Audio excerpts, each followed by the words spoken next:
बुद्धि की फितरत भी अनोखी है। कोई भी सारी प्रकृति में इससे बाहर निकल पाया ही नहीं आज तक, जब से सारी सृष्टि अस्तित्व में आई है।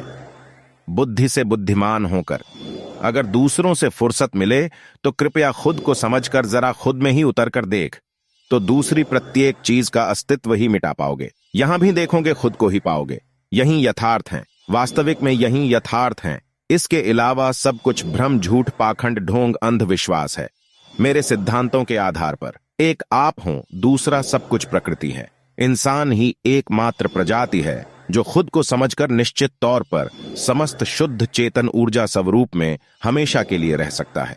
अगर इंसान प्रकृति के नियम सिद्धांत पे चलता है तो उसमें इंसानियत बरकरार है, तो प्रकृति का संरक्षण का दायित्व खुद पर समझता है, तो सृष्टि की सर्वश्रेष्ठ प्रजाति का हकदार है।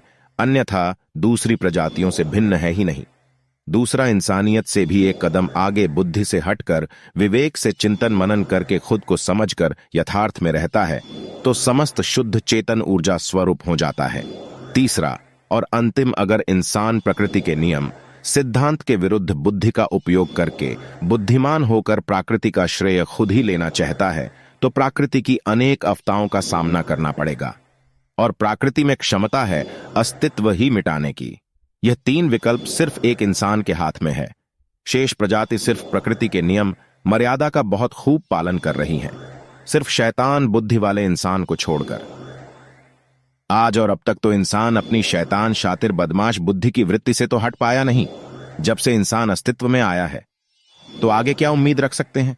सिर्फ शोहरत, दौलत, प्रसिद्धि, प्रतिष्ठा, वेग, प्रशंसा के नशे का आदी रहा है। बुद्धि की फितरत बुद्धिमान होकर तो कभी नहीं समझी जा सकती, पर बुद्धि की स्मृति कोश से हटकर जरूर समझी जा सकती है। सारी सृष्टि में प्रत्येक जीव बुद्धि के ही नशे में जीता और फिर मर जाता है। इसी प्रक्रिया को दोहराते अरबों युग बीत जाते हैं।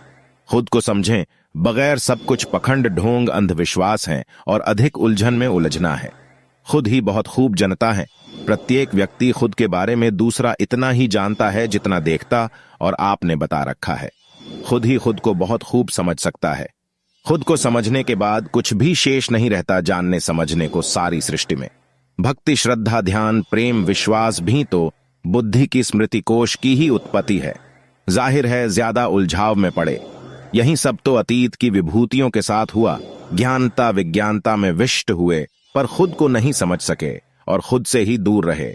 दौलत, समृद्धि, प्रतिष्ठा, शोहरत, प्रसिद्धि बुद्धि की समृद्ध पूंजी है।